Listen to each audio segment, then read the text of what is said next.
भक्तों की व्यवस्था के लिए प्रभु कब कौन सी लीला करते यह कोई नहीं समझ सकता। इसी प्रकार यह एक कथा है डाकोर की भक्त की। तो आइए हम कथा प्रारंभ करते हैं। श्री द्वारकापुरी के समीप ही डाकोर नाम का एक गांव है। वहाँ श्री रामदास जी नाम के भक्त रहते थे। वे प्रति एकादशी को द्वारका जाकर श्री रणछोड़ जी के मंदिर में जागरण करते थे। जब इनका शरीर व्रत हो गया तब भगवान ने आज्ञा दी कि अब एकादशी की रात का जागरण घर पर ही कर लिया करो, पर इन्होंने ठाकुर जी की यह बात नहीं मानी।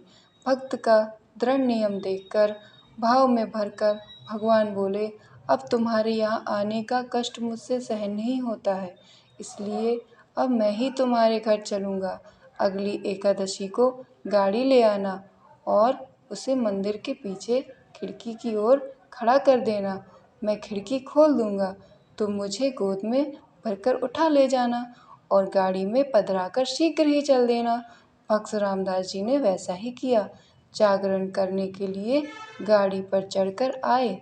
सभी लोगों ने समझा कि भक्त जी अब वृद्ध हो गए हैं, अतः गाड़ी पर चढ़कर आए हैं। एकादशी की रात को जागरण हुआ। द्वादशी की आधी रात को वे खिड़की के मार्ग से मंदिर में गए। श्री ठाकुर जी के श्री विग्रह पर से सभी आभूषण उतारकर वही मंदिर में रख दिए। इनको तो भगवान से सच्चा प्रेम था, आभूषणों से क्या प्रयोजन। श्री रणछोड़ जी खूब गाड़ी में पधराकर चल दिए। प्रातःकाल जब पुजारियों ने देखा तो मंदिर सूना उजड़ा पड़ा है। लोग समझ गए कि श्री रामदास जी गाड़ी लाए थे, वही ले गए। पुजारियों ने पीछा किया। उन्हें आते देखकर श्री रामदास जी ने कहा कि अब कौन उपाय करना चाहिए। भगवान ने कहा, मुझे बावली में ही पधरा दो। भक्त ने ऐसा ही किया और सुखपूर्वक गाड़ी हाँक दी। पुजारियों ने रामदास जी को पकड़ा और खूब मार लगाई। इनके शरीर में बहुत से घाव हो गए। भक्त की मार पीट कर पुजारी लोगों ने गाड़ी में तथा गाड़ी के चारों ओर भगवान को ढूंढने लगे, पर वे कहीं नहीं मिले। तब सब पछताकर बोले कि इस भक्त को हमने बेकार ही मारा। इसी बीच उनमें से एक बोल उठा, मैंने इस रामदास को इस ओर से आते देखा, इस ओर यह गया था, चलो वहाँ देखे। सभी लोगों ने जाकर बावली में देखा तो भगवान मिल गए। उसका जल खून से लाल हो गया था। भगवान ने कहा, तुम लोगों ने जो मेरे भक्त को मारा है, उस चोट को मैंने अपने शरीर पर लिया है, इसी से मेरे शरीर से खून बह रहा है। अब मैं तुम लोगों के साथ कदापि नहीं जाऊंगा। यह कहकर श्री ठाकुर जी ने उन्हें दूसरी मूर्ति एक स्थान में थी सो बता दी और कहा कि उसे ले जाकर मंदिर में पधराओ। अपनी जीविका के लिए इस मूर्ति के बराबर सोना ले लो और वापस जाओ।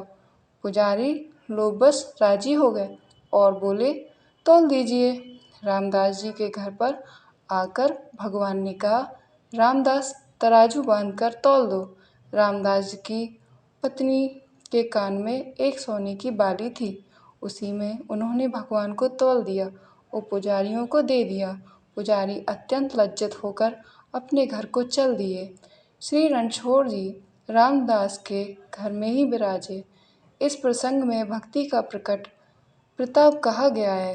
भक्त के शरीर पर पड़ी चोट प्रभु ने अपने ऊपर ले लिया, तब उनका नाम आयुच्छत नाम हुआ।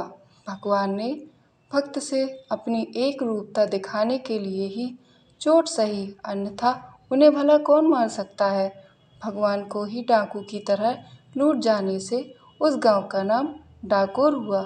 भक्त रामदास जी के वंशज स्वयं को भगवान के डाकू कहलाने में अपना गौरव मानते हैं।